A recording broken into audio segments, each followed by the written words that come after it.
Commander Park Ji-won felt the weight of 2 centuries pressing down on her shoulders as she stared at the massive holographic display. The Galactic Council chambers stretched endlessly around her, filled with representatives from dozens of species, but her attention remained fixed on one particular section of the star map. The Sol system glowed with an ominous red warning beacon, its pulsing light casting eerie shadows across her face. 200 years, she whispered, her voice barely audible above the hum of alien conversations. Her fingers traced through her long black hair, a nervous habit she'd developed during her years as a military commander. 200 years of quarantine, and nobody questions why.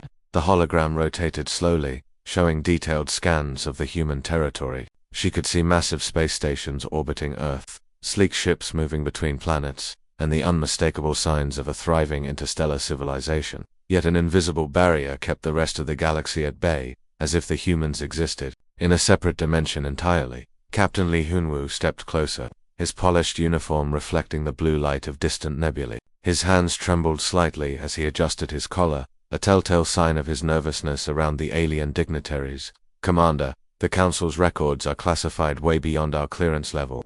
Maybe there's a good reason for keeping everyone out." Ji-won's eyes flashed with anger. "There's always a good reason to keep secrets, Hyun-woo, but look at this data." She gestured toward the hologram, highlighting energy readings from the human boundary. "The humans have built cities that stretch across entire continents.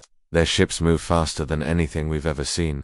They're clearly not some primitive species hiding in caves." The chamber's ambient lighting dimmed as evening approached, casting long shadows between the towering pillars. Alien ambassadors began filing out, their various forms creating a parade of shapes and colors. Some floated on anti-grav platforms, others walked on multiple legs, and a few seemed to phase in and out of visibility entirely. "But they never leave their space," Hyun-woo pointed out, his voice growing quieter as the crowd thinned. "In 2 centuries, not a single human ship has crossed the boundary. They trade through automated systems, communicate through quantum relays, but they never show themselves." Before Ji-won could respond, the distinctive sound of scaled feet on marble announced the approach of the Velinary ambassador. The creature stood nearly 3 meters tall, its silver scales gleaming under the chamber's lights. Its elongated head turned toward them with predatory grace, vertical pupils focusing on Ji-won with uncomfortable intensity. "Commander Park," the ambassador spoke in perfectly modulated tones, each word carefully measured.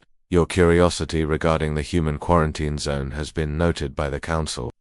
I trust you understand that some boundaries exist for the protection of all species." Ji-won straightened her shoulders, meeting the alien's gaze without flinching. "Protection from what, exactly?" "Ambassador, I've studied every available record. The humans haven't launched a single aggressive action in 2 centuries. They keep to themselves, honor every trade agreement, and maintain peaceful relations with everyone they encounter. What could possibly make them so dangerous that an entire stellar region is declared off limits?" The Velinary's head tilted slightly, a gesture that might have been amusement or threat. "Perhaps, Commander, you should ask yourself why 17 separate expeditions have entered human space over the past 2 centuries, and why none of them ever returned to tell us what they found." A chill ran down Ji-won's spine. 17 expeditions. I only found records of 3 in the public archives. The public archives contain only what the Council deems safe for general consumption, the ambassador replied smoothly. The Kethmorian Empire sent 5 ships. The Zaran Collective launched 4 separate missions. Even the Peaceful Research Institute sent 2 vessels. All vanished without a trace the moment they crossed the boundary. Hyunwoo's face went pale. "What happened to them?" "That, Captain, is precisely what we do not know. No distress signals, no debris fields, no survivors. They simply ... disappeared, as if human space itself consumed them." Hours later, alone in his cramped quarters aboard the military transport, Hyun-woo activated his personal communication array. The quantum encryption took several minutes to establish a secure connection across the galaxy, but eventually, his sister's familiar face appeared on the holographic display.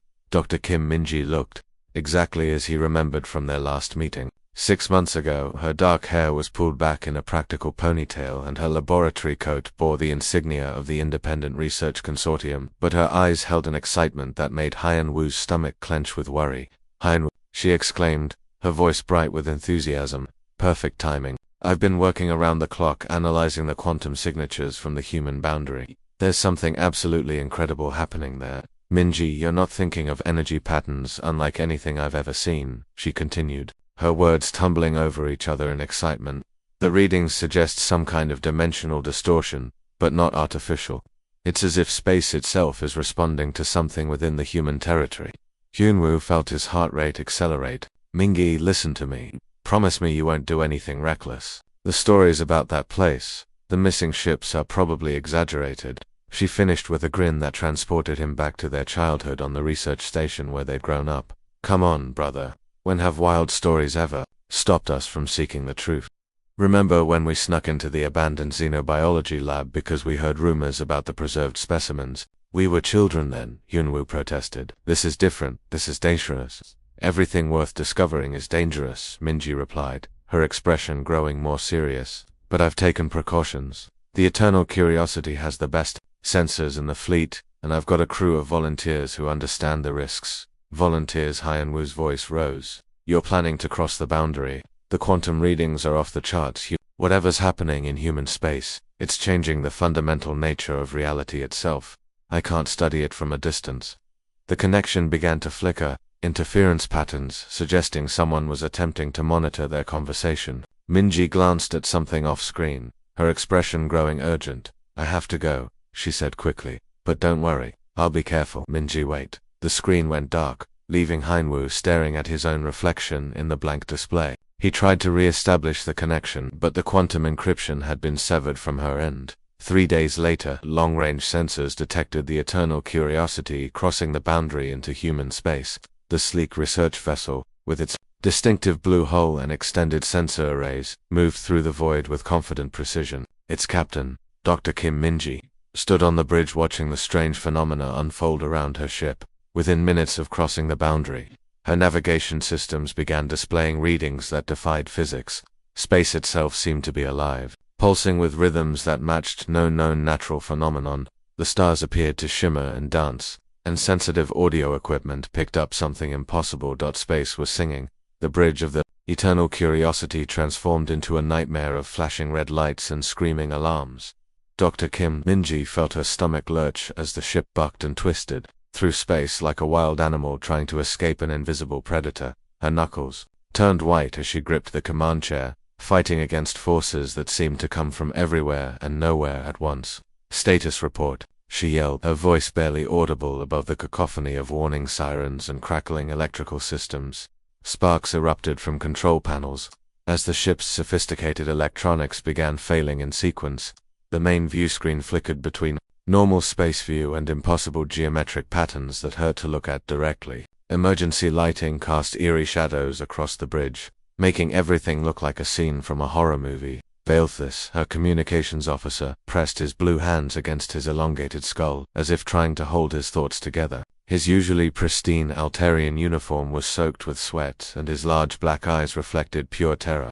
All systems experiencing cascading failures. Dr.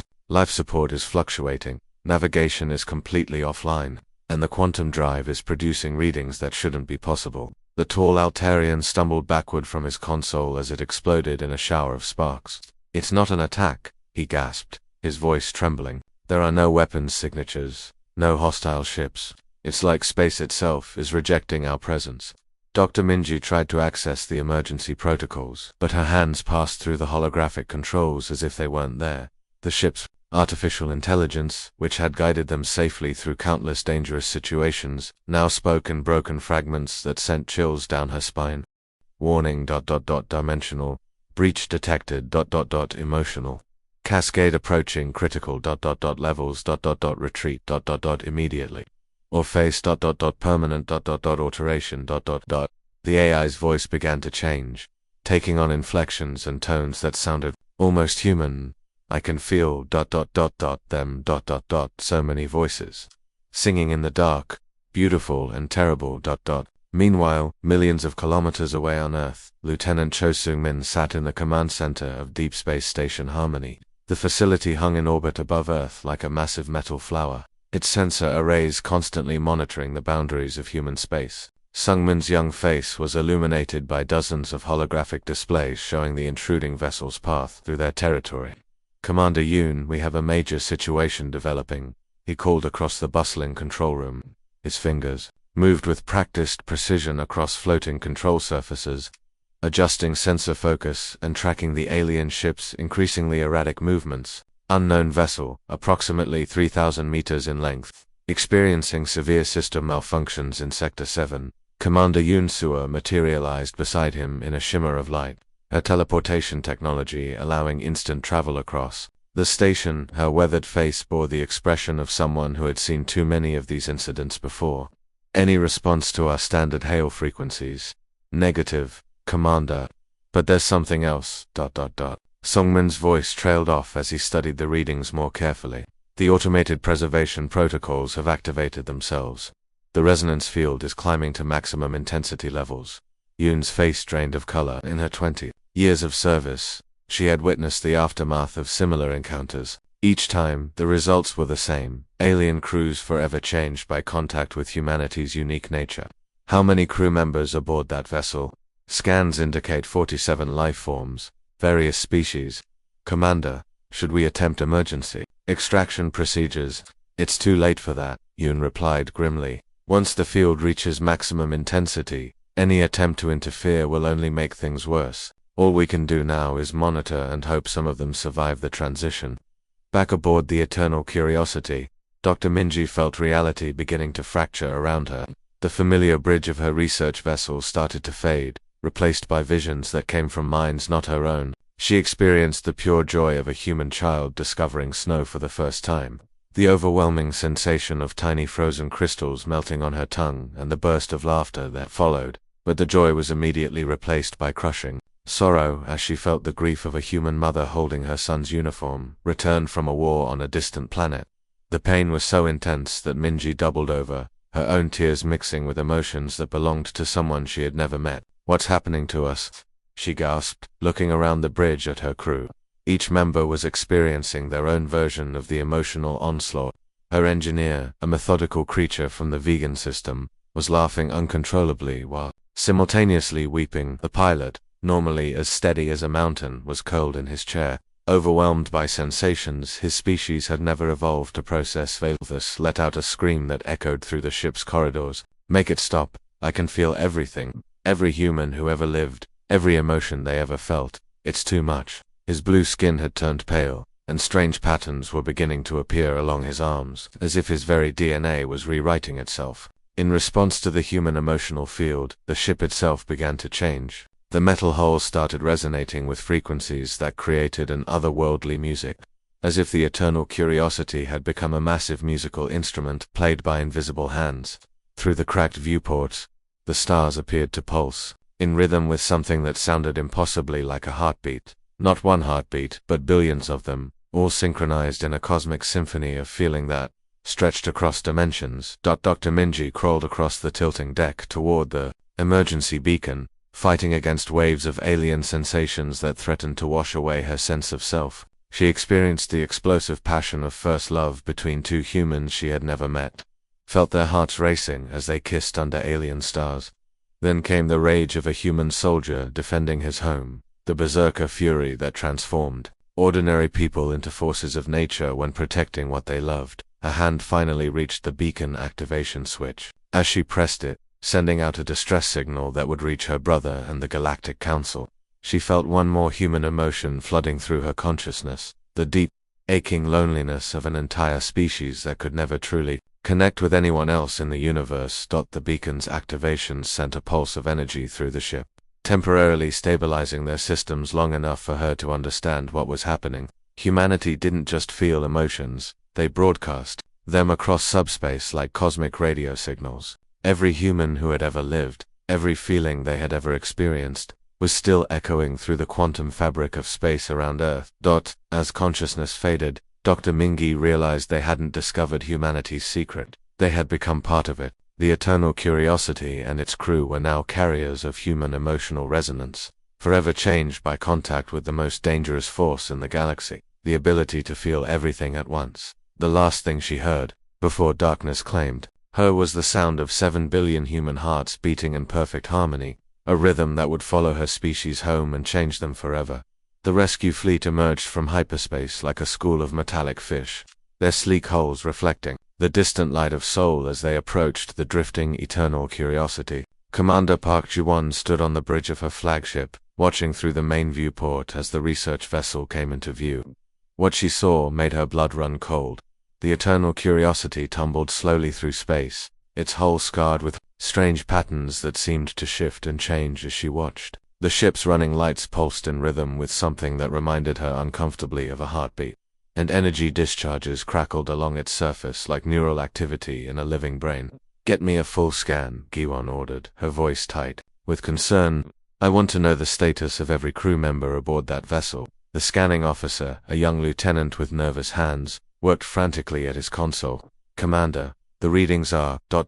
unusual. All crew members are alive, but their biosignatures are fluctuating wildly. It's like their nervous systems are being rewritten in real time." Within hours they had managed to dock with the research vessel and evacuate its crew to the rescue ship's medical bay. The scene that greeted Commander Ji-won there would haunt her dreams for years to come. 47 beings from various species lay in containment fields, their bodies and minds struggling to process experiences. No alien consciousness was designed to handle. Dr. Kim Min-ji was the worst affected. The brilliant scientist who had always been known for her calm logic now writhed in her containment field like someone possessed. Tears streamed down her face as she laughed with pure joy, only to immediately shift to heartbroken sobbing. Her body convulsed with emotions so intense they seemed to physically reshape her neural pathways. Her brain activity is off the charts, Chief Medical Officer Dr. Kong Ji-hoon reported, his usually steady hands shaking as he operated the medical scanners. "She's experiencing emotions at levels that would cause cardiac arrest in most species. The neurochemical reactions alone should have killed her within minutes." He paused, studying the impossible readings on his instruments, but somehow, her body is adapting. Her neural structure is rebuilding itself to accommodate these new emotional levels. It's like watching evolution happen in fast forward, Captain. Lee Hun-woo pressed his palm against the transparent barrier of his sister's containment unit, his reflection mixing with hers in the gleaming surface. "Minji, can you hear me? It's Hyun-woo. I'm here." For a moment, her wild movements stopped. Her eyes snapped open with laser-like focus, but they were no longer the eyes he remembered from childhood. These eyes held depths that seemed to contain lifetimes of experience, as if she had lived through the memories of countless souls. When she spoke, her voice carried strange harmonics that seemed to resonate in the bones of everyone present. "Brother," she whispered, and even that single word carried layers of meaning that made the medical staff step backward. "I understand. Now, everything makes sense. The quarantine, the missing ships, the fear in the alien ambassador's eyes when they speak of human space." She sat up slowly in the containment field, her movements flowing with a grace she had never possessed before.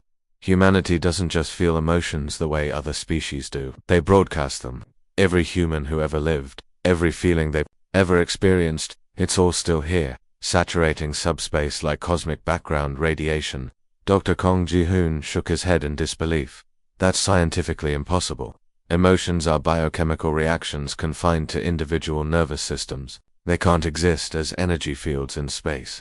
Minji turned toward him with a smile that was both beautiful and terrifying. "Are they, Doctor? What if consciousness itself creates ripples in the fabric of reality? What if human emotions, with their incredible intensity and complexity, have been unconsciously broadcasting across quantum dimensions for thousands of years?" She gestured toward the medical bay's viewport, where Earth hung like a blue marble against the star-filled void. But now, with her enhanced perception, she could see so much more. Energy patterns swirled around the planet like aurora, and streams of what could only be described as crystallized feeling flowed outward through subspace. "That planet isn't just a world," she continued, her voice growing stronger. "It's an emotional singularity. 7 billion humans, each one burning like a supernova of feeling, all resonating together in frequencies that pierce through the barriers between dimensions. Their joy, their sorrow, their love, their rage, it all exists simultaneously in the quantum foam around their star system." Commander Gi-won felt ice-cold fear creeping up her spine. The 17 lost expeditions that entered human space over the past 2 centuries weren't destroyed, Mingi finished, her enhanced mind making connections at superhuman speed. They were transformed. Any species that enters this emotional field doesn't just encounter humans, they become infected with human-level emotional intensity. Can you imagine what that would do to a Zephyrian's rigid caste system, where emotions are carefully controlled through genetic modification, or a Velinary-esque collective consciousness, where individual feelings are suppressed for the good of the hive? The implications hit everyone in the room like a physical blow. Entire civilizations could be destroyed not by weapons or conquest, but by the simple act of feeling too much, too deeply, too powerfully. Suddenly, the ship's communication array crackled to life. The main screen flickered and resolved into the image of a young human male. His features were kind and gentle, but his eyes held the same deep sadness that Ji-won had begun to recognize as uniquely human. He wore the uniform of the Terran Defense Corps, and his expression was one of infinite regret. "This is Lieutenant Cho Seung-min of Deep Space Station Harmony," the human said, his voice carrying across the void between their ships. "We know you're out there, and we know what you're experiencing. We're sorry. We never wanted this to happen to anyone." Ji-won stepped forward, her hands clenched into fists. You knew what your space does to other species." The young human's face crumpled, with genuine anguish. "We've known since the first Velta conquest fleet entered our system 2 centuries ago. They came with 1,000 ships, planning to enslave us and strip our world of resources. But they left us something completely different." He paused, gathering himself before continuing.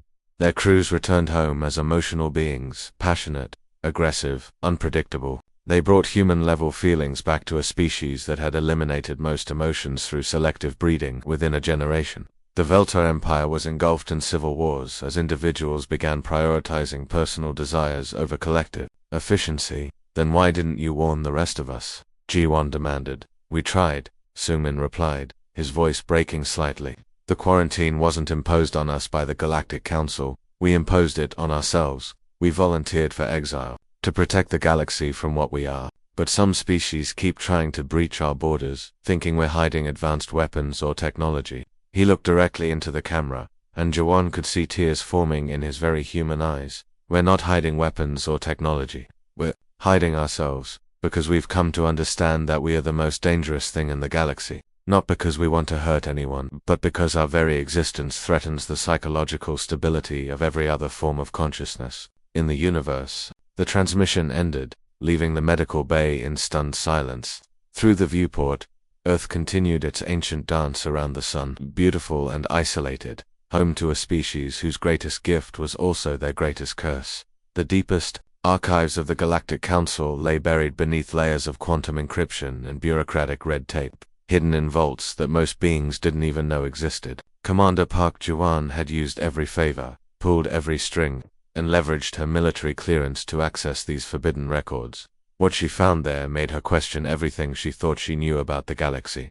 The holographic display flickered to life in the sealed chamber, casting eerie blue light across rows of data crystals that stretched into darkness. Each crystal contained the memories of species that had encountered humanity and lived to tell the tale. Guwon's hands trembled as she activated the first file, marked with warnings in 17 different alien languages. First human contact, incident, Veltar Imperial Fleet, year 2187. She read aloud as Captain Lee Hunwoo joined her in the archive chamber. The massive doors sealed behind them with a sound like a tomb closing. Initial contact with human homeworld resulted in complete mission failure and species-wide contamination.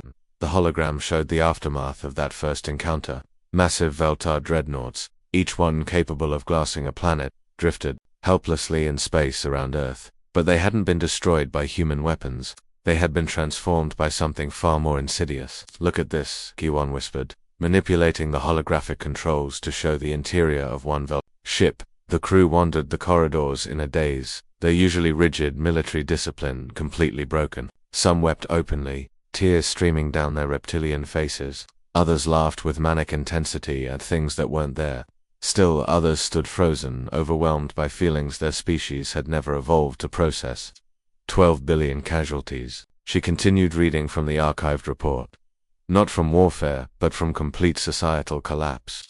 The Veltar who encountered humans spread their newfound emotional capacity like a plague. Within a single generation, their entire species had been fundamentally transformed. The hologram shifted to show Veltar colonies across their empire.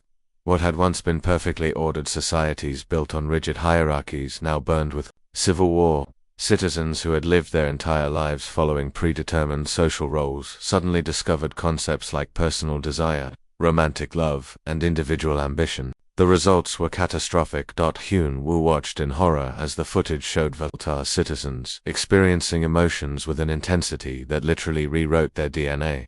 Their carefully controlled society crumbled as individuals began prioritizing personal feelings over the collective good.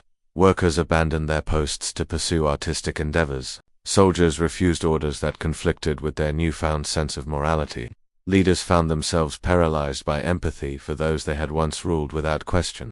And here Giwon said, opening another file with shaking hands, the Altarian scientific expedition. They approached human space with peaceful intentions, hoping to study human technology and culture. They sent their finest research vessel with a crew of 50.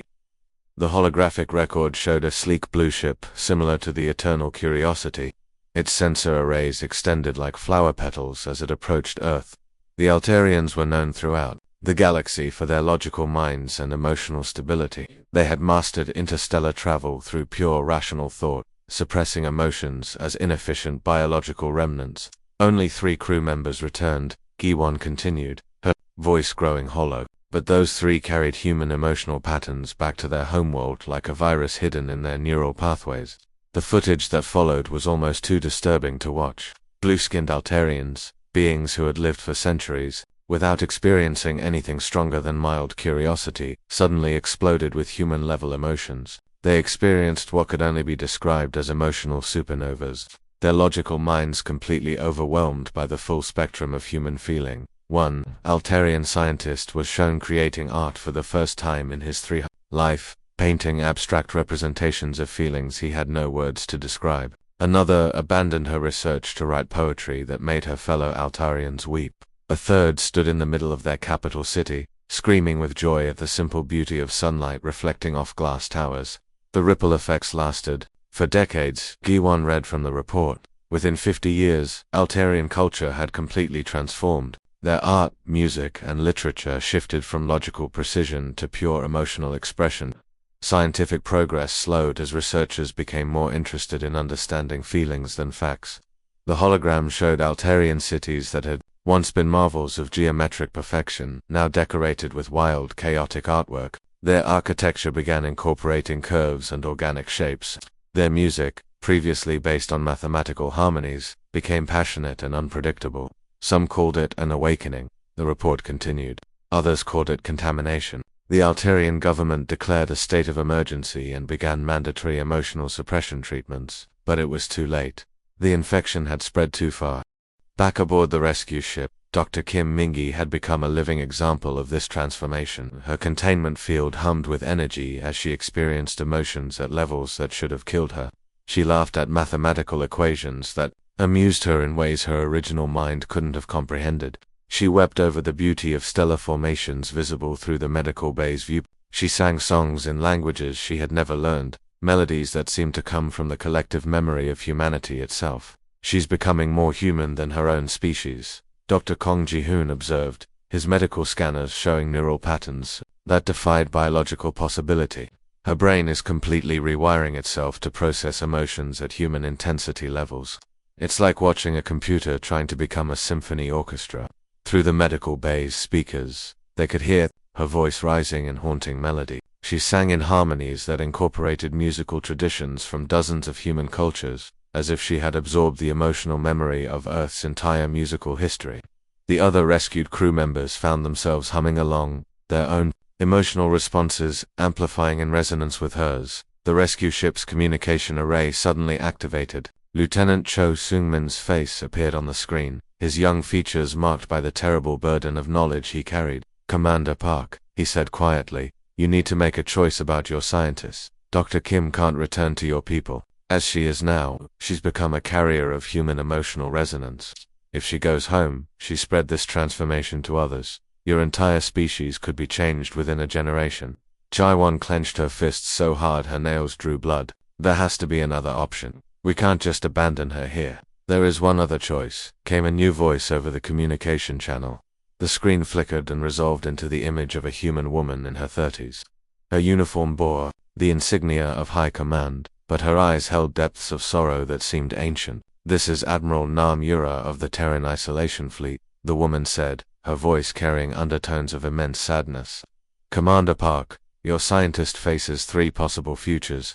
She can remain in human space permanently, becoming one of our voluntary exiles. He can undergo neural suppression procedures that will strip away her newfound emotions, leaving her functionally alive but emotionally dead. Or she can return home, knowing that she will inevitably transform her entire species into something fundamentally different." Hyunwoo stepped forward, his face twisted with anguish. "Those aren't choices, they're punishments for the crime of curiosity." Admiral Nam's expression grew even more sorrowful. "If such a thing were possible. Welcome to our reality, Captain. Every human who has ever dreamed of exploring the galaxy faces the same impossible situation.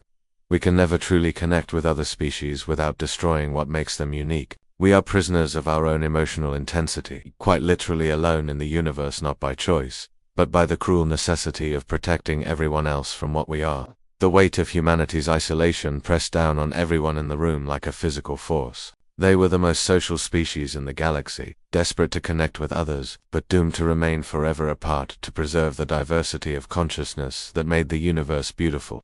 The neutral space station, Harmony Point, hung suspended between 2 realities, its massive structure serving as the final meeting ground between human and alien space. The station's unique design incorporated quantum dampening fields that created a buffer zone where species could interact without the overwhelming influence of human emotional resonance. Commander Park Ji-won felt the strange sensation of emotional numbness as she stepped through the airlock, as if someone had wrapped her feelings in thick cotton. The meeting chamber was a marvel of engineering, its walls lined with crystalline panels that shimmered with contained energy. These quantum dampeners worked like cosmic noise-canceling headphones, muting the psychic storm that constantly raged from human territory. Even so, Ji-won could still feel a faint thrumming in her bones, like distant thunder that promised an approaching storm. Admiral Nam Yura waited for her in the center of the chamber, her human form appearing almost ghostly in the filtered atmosphere. The woman looked older than her years, carrying the weight of humanity's burden on her shoulders. Her uniform bore symbols of rank that few in the galaxy would recognize, marking her as commander of a fleet dedicated to keeping her own species contained. "Commander Park," the Admiral said, her voice echoing strangely in the dampened space. "I wish we could have met under different circumstances." Ji-won studied the human woman's face, searching for signs of the emotional intensity that had transformed her sister. But here, in this neutral space, Admiral Nam appeared almost as emotionally suppressed as any other species. "You could have conquered the entire galaxy," Ji-won said, the realization hitting her like a physical blow.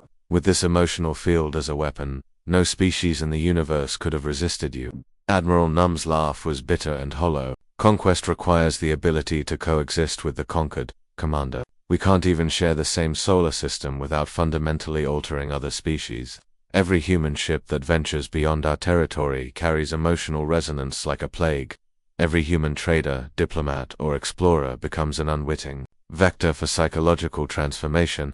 Through the chamber's reinforced viewing window, they could see into the human section of the station.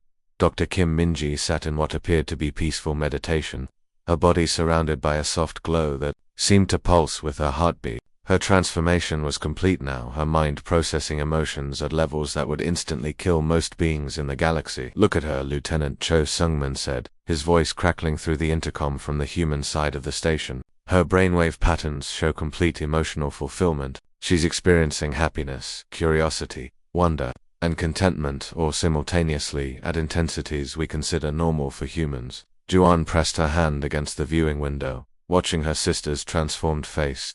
Mingi looked serene, but there was something alien about her now, something that went beyond species differences. She radiated an inner light that seemed to come from experiencing life at a level of intensity that other beings couldn't even imagine. "And that's exactly the problem," Admiral Nam said quietly. "Happiness becomes addictive when experienced at human intensity levels. Love transforms into obsession that can destroy civilizations. Curiosity becomes such dangerous recklessness that entire species abandon caution and self-preservation. Every emotion we feel naturally is amplified far beyond what other species consider normal or healthy."